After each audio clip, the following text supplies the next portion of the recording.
Faut juste m'attendre.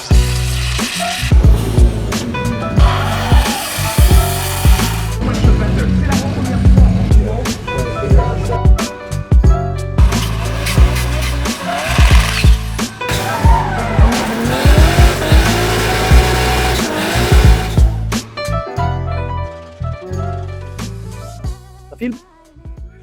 Bonjour à tous, bon ça y est, on y est, nouvelle année 2025, nouvelle année au championnat, nouveaux objectifs, chaîne YouTube, on va essayer de vous sortir des contenus un peu plus poussés que ce qu'on faisait l'année dernière. Donc on est arrivé aujourd'hui à Vesoul, première manche, circuit de la vallée, on vient d'arriver il y a à peu près 2 petites heures, on vient de s'installer, les paddocks, tout est fait, tout est bon, on a fait le contrôle technique, tout est nickel, on est installé, on va profiter de la soirée tranquillement.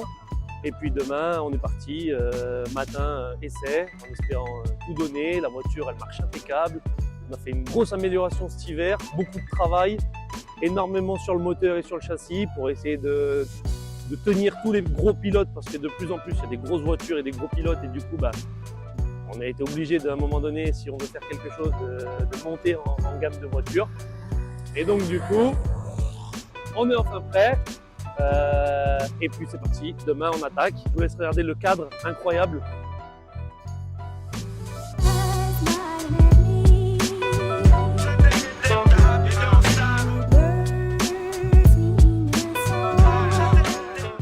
Ça a l'air vraiment bien, hein. Franchement, même si c'est un circuit de karting et que c'est vachement serré, il y a des transitions qui vont être difficiles, mais dans l'ensemble, je pense qu'on va s'éclater. La E30, elle est vachement bien adaptée, toute petite, bien compacte, bien rapide. Donc normalement, on devrait bien s'amuser. Je suis allé faire un petit repérage tout à l'heure avec l'équipe là, en trottinette. Ça a l'air vraiment cool. Dans l'ensemble, il n'y a pas trop de trucs qui me font peur. Peut-être un ou deux trucs qu'il va falloir voir avec mon spotter, mais bon. Je pense que ça va bien se passer. J'ai monté une toute nouvelle équipe avec certains de l'année dernière, d'autres des nouveaux. Et je pense qu'on est au top. J'ai travaillé beaucoup cet hiver avec mes mécanos sur la voiture. Et du coup, c'est bien parce que maintenant, ils connaissent la voiture aussi bien que moi. Mais là, j'ai fait confiance à deux très bons copains mécanos. Et du coup, j'ai un peu l'esprit libéré pour cette année de me dire, OK, s'il y a une panne méca ou quoi que ce soit, j'ai une équipe capable de gérer et de focus sur la compète, quoi.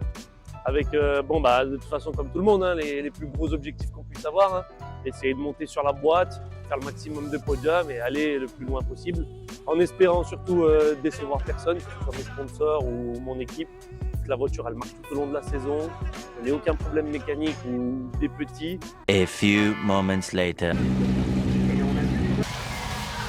Je patate, et ouais, mais c'est des conneries. J'accélère, je vais pour passer la 3 et la boîte elle explose. Allez, ça y est, c'est parti. Direct, ça envoie du lundi. Oh là là, nous, Voilà, donc écoutez, on se retrouve demain matin pour les trainings. Bonne soirée les gars.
les gars, retour sur la journée. On est parti en training de 9h à 10h30.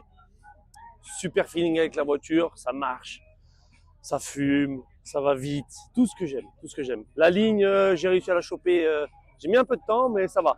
On a réussi à la choper à la fin là. On a bien bossé avec le spotter, j'ai fait 2-3 runs cool avec.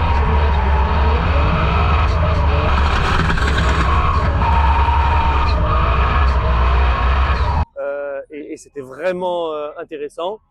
On a eu un petit problème sur la voiture, une courroie d'accessoires qui s'est envolée, mais 3 fois rien, un peu de mécanique vite fait, et c'était réglé. Et du coup, retour des trainings, et ben, du coup, on a dû faire de la mécanique, réparer la courroie. J'avais un petit peu de température à l'admission, donc on a rajouté en urgence un ventilateur sur mon échangeur, histoire de gagner quelques degrés en admission et bah, du coup que la voiture elle marche un peu mieux. Le temps de faire ça, j'ai pas eu le temps de vous faire une vidéo entre temps.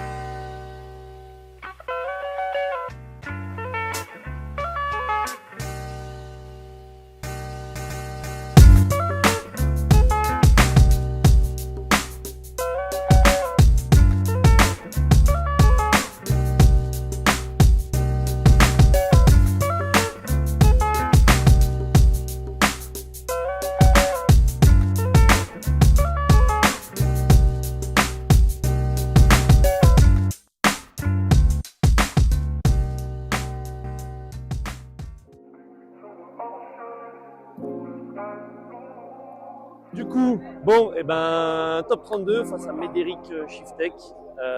Je pars lead, donc vachement serein, j'ai une bonne ligne et tout, je suis fluide. Donc je me dis que ça va le faire. Oh non. Mais là on passe à du très lourd là aussi. Ah oui. C'est du sérieux. Ouais, ça part direct. 3, 2, 1, c'est parti. Je passe la première, je passe la deuxième, j'arrive pas à enclencher la troisième, je comprends pas ce qui se passe. Je tape un coup dans le levier, la troisième elle passe, je mets un appel, ça part. Allez, l'appel, le contre-appel s'est déclenché, c'est envoyé haut, derrière c'est un peu difficile.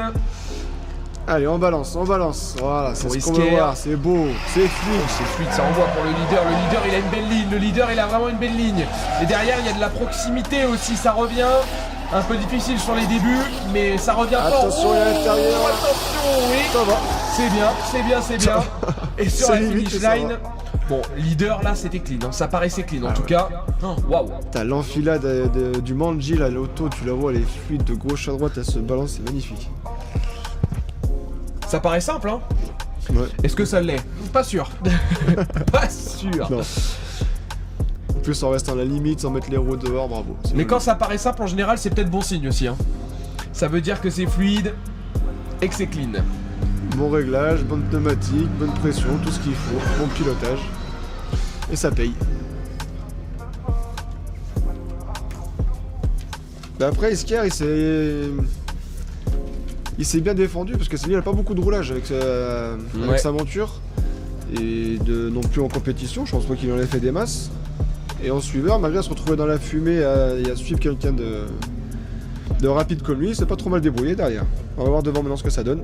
Bronzino, hein, on l'attend aussi. Hein. L'année dernière, il était venu en wildcard sur la première manche avec sa E30 qui est à droite. Et il avait gagné tout simplement à Argenton qui était la première manche de la saison passée. Oui.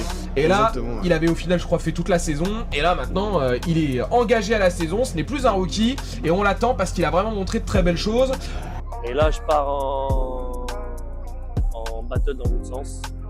Première, deuxième, j'accélère, je vais pour passer la 3 et la boîte elle explose. Clairement, elle a explosé. J'ai plus de vitesse qui passe, le levier il est au milieu comme si j'étais au point mort.